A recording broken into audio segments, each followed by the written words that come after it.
በህይወታችሁ ውስጥ ዓለም በሙሉ በሩን የዘጋባችሁ የመሰላችሁ ቀን አለ? እባክህ በቃኝ ብላችሁ ለፈጣሪ ጮኻችሁበት፣ አሊያም በክፍላችሁ ጥግ ተቀምጣችሁ ማንም እንዳያችሁ እንባችሁን ያፈሳችሁበት ምሽትስ?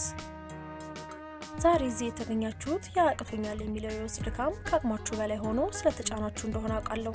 ሰውነታችሁ ዝሏል፣ አእምሯችሁም ደክሟል፣ ለነገ የሚሆነውም ተስፋም በትኖባችኋል።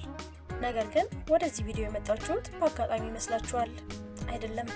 ህይወት ተሰብራችሁ ስትል አእምሯችሁ እጅ ስጥ ብሎ ሲፈርጃችሁ፣ ውስጣችሁ ያለው እውነተኛ ማንነት ግን ገና አልተሸነፈም። ለዚህ ነው ይሄንን ድምፅ አሁንም እየሰማችሁ ያላችሁት። ዛሬ በዚህ ጥልቅ ቆይታችሁ አቅቶኛል የሚል ስሜት በሳይንስና በሳይኮሎጂ ሚስጥር ተፈትሾ በውስጣችሁ የተሸሸገውን ያንን ታላቅ አንበሳ እንቀሰቅሰዋለን። አቅቶኛል የሚለው ስሜት በጣም ከባድ ነው።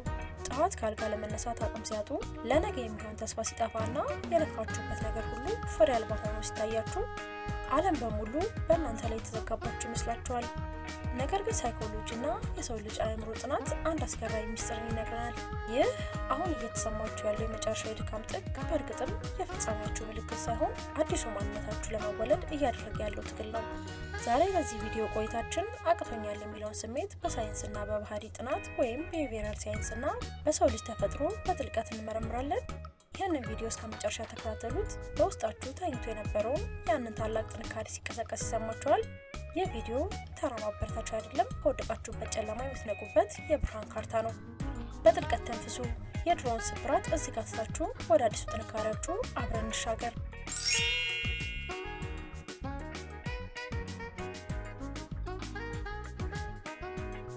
አንደኛ፣ አቅቶኛል ማለት ምን ማለት ነው? አቅቶኛል የሚለው ስሜት በድንገት የሚመጣ ነገር አይደለም። በሳይኮሎጂ ዘ ዳርክ ናይት ኦፍ ሶል ወይም ኢሞሽናል በርናውት የሚባል ነገር አለ። አእምሯችን ከአቅም በላይ ሲወጠር ልክ እንደ ስልክ ባትሪ ራሱን ሴፍ ሞድ ላይ ወይም የቁጠባ ሞድ ላይ ያደርገዋል። ወይም ደግሞ በሌላ አባባል አእምሯችን ለረጅም ጊዜ ውጥረትን፣ ጭንቀትንና ያልተሳኩ ጥረቶችን ሲያስተናግድ ይቆይና የመጨረሻ ጥግ ላይ ሲደርስ ራሱን ለመጠበቅ ሲል አላስፈላጊ መስሎ ከታየው ነገር ራሱን ይከላከላል። ይህ ጊዜ ሙሉ በሙሉ ግራ የምትጋቡበት፣ የማንነታችሁ መሰረት የሚናጋበት ጊዜ ነው። ነገር ግን ታሪኮችን ብትመለከቱ ማንኛውም ታላቅ ሰው ታላቅ ከመሆኑ በፊት በእነዚህ ችግሮች ውስጥ አልፏል። አቅቶኛል ማለት መሸነፍ ማለት አይደለም። አእምሮክ እባክህ ትንሽ ረፍት ስጠኝ፣ ስልትህን ቀይር እያለ የሚጮሁበት የውስጥ ደውል ነው። አእምሯችን ለምን እጅ ስጡ ይለናል? የሰው ልጅ አእምሮ የተሰራው እናንተን ደስተኛ ለማድረግ ሳይሆን እናንተን በህይወት ለማቆየት ነው። አእምሯችሁ ለአንድ ነገር ስትለፉ ግን ውጤት ስታጡ ሲያይ እየባከነ ነው ብሎ ያስባል። ስለዚህ ተጨማሪ ጉልበት እንዳታወጡ አቅቷችኋል የሚል የውሸት መልእክት ይልካል። አእምሯችሁ አቅቷችኋል ሲል በእርግጥም አቅም ስለሌላችሁ ሳይሆን አእምሯችሁ እናንተን ከአደጋ ለመጠበቅ ሲል የፈጠረው የደህንነት ክልል ወይም ኮምፎርት ዞን መከላከያ ነው። ሁለተኛ፣ የኒውሮፕላስቲሲቲ አስገራሚ ህግ። ሳይንቲስቶች እንደሚነግሩን አእምሯችን በጣም አስቸጋሪና ተስፋ አስቆራጭ ሁኔታዎች ውስጥ ሲያልፍ ነው አዲስ የነርቭ ሴሎች የሚሰራው። ትልቅ ህመምና ጭንቀት ውስጥ ስትሆኑ አእምሯችሁ የተሰበረ ሳይሆን እየታደሰና ከመቼውም ጊዜ በላይ ጠንካራ የሆነ ነው። ህመሙ ደግሞ የአዲስ ማንነታችሁ የመወለጃ ምጥ ነው። አእምሯችሁ እንዴት ራሱን እንደገና ያጠነክራል? በአሮጌው የሳይንስ እምነት አእምሮ አንዴ ከተሰራ በኋላ አይቀየርም ተብሎ ይታሰብ ነበረ። እርግጥ ዘመናዊ የነርቭ ሳይንቲስቶች ወይም ኒውሮሳይንስ ይህንን ውድቅ አድርጎታል። አእምሯችን ኒውሮፕላስቲሲቲ የመጣጠፍና ራሱን እንደገና የመስራት ባህሪ ያለው። አንድ ሰው አቅቶኛል በሚልበትና ከፍተኛ የስሜት ስብራት ውስጥ በሚሆንበት ጊዜ በአእምሮ ውስጥ አዳዲስ የነርቭ ግንኙነቶች ወይም ኒውራል ፓዝዌይ መፈጠር ይጀምራሉ። አሮጌውና ደካማ አስተሳሰባችሁ እየፈረሰ አዲሱና ጠንካራ ማንነታችሁ የተገነባ ነው።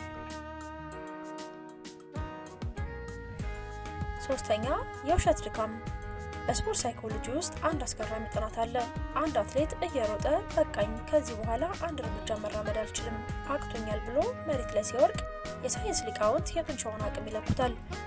ውጤቱ ምን መሰላችሁ? አትሌቱ አቅቶኛል ባለበት ቅጽበት የሰውነቱ እውነተኛ ድካም 40% ብቻ ነው። የቀረው 60% አቅም ገና አልተነካም። አእምሯችን ሰውነታችን እንዳይጎዳ በማሰብ ቀድሞ ማቆሚያ ቁልፍን ይጫነዋል።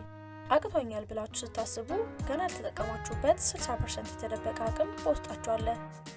ያንን አቅም የምታወጡበት ደግሞ ያንን ድካም ስሜት አቆማችሁ አንድ እርምጃ ብቻ ወደፊት ስትራመዱ ብቻ ነው።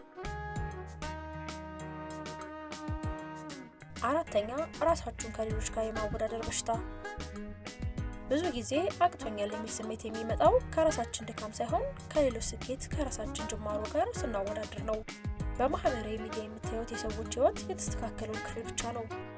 የእነሱ መድረክ ወይም ስቴጅ ከእናንተ የጀርባ ታሪክ ባክስቴጅ ጋር አታወዳድሩ።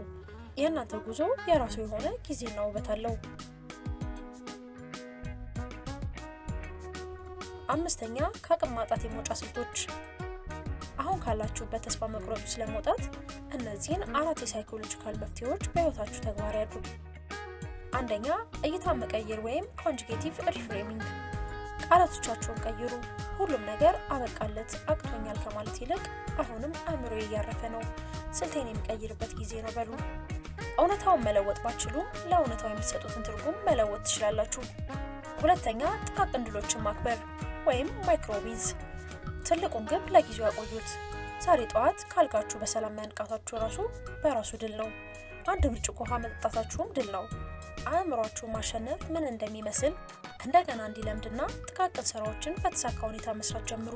ዶፓሚን የተባለ የደስታ ሆርሞን የሚለቀቀው በትናንሽ ስኬቶች ነው። ሶስተኛ ራስን በጸጥታ ውስጥ መፈለግ ወይንም the power of silence። የዓለም ጫጫታ፣ የማህበራዊ ሚዲያ ወሬዎችና የሰዎች አስተያየት ለተወሰነ ጊዜ ዝጉት። ወደ ውስጣችሁ ተመልከቱ። በጸጥታ ውስጥ ስትሆኑ ነው የውስጣችሁ እውነተኛ ማንነትና ጥንካሬ መናገር የሚጀምረው። ውድ ተከታታዮቼ ይህን ሁሉ ካወቃችሁ በኋላ አሁንም አቅቶኛል ብላችሁ እጃችሁን ሰጣላችሁ? ያስታውሱ፣ አልማዞች እኮ አልማዝ ከመሆናቸው በፊት በከፍተኛ ሙቀትና ጫና ውስጥ ያለፈ ተራ ከሰል ነበረ። የወርቅ ንጽህና የሚፈተሸው በእሳት ውስጥ ነው። አሁን እየኖራችሁበት ያለው ያቅቶኛል ያላችሁት የጨለማ ጊዜ እናንተን ሰብሮ ሊያስቀራችሁ የመጣ ሳይሆን በውስጣችሁ የተሸሸገውን ድንቅ አልማዝ ሊያወጣ የመጣ እሳት ነው። ዛሬ ተስፋ ከቆረጣችሁ ነገ የሚመጣውን ያንን ምርጥና ድል አድራጊ ማንነታችሁን ትበድሉታላችሁ። ከጥቂት ዓመታት በኋላ አሁን ካላችሁበት ጉድጓድ ወጥታችሁ ታሪካዊ ሰው ስትሆኑ ቆም ብላችሁ የዛሬን ቀን ታስታውሳላችሁ። ያን ቀን በጣም አቅቶኝ ነበር ግን አልወደኩኝም፣ ቀጠልኩኝ ብላችሁ በኩራት ለልጆቻችሁና ለዓለም ትተርካላችሁ። እናንተ ተራ ሰው አይደላችሁም። በውስጣችሁ ያለው አቅም ከማንኛውም የህይወት ማዕበል በላይ ጠንካራ ነው። ስለዚህ አሁንም እንባችሁን አብሱ፣ ትከሻችሁን ቀና አድርጉ፣ በጥልቀት ተንፍሱ። ገና ለዚህ ዓለም የምታሳዩት ብዙ ድንቅ ነገር አለ። ተስፋ እንዳትቆርጡ። ይህ ቪዲዮ በአስቸጋሪ ጊዜ ውስጥ ጥንካሬ እንደሆናችሁ ሙሉ እምነት አለኝ።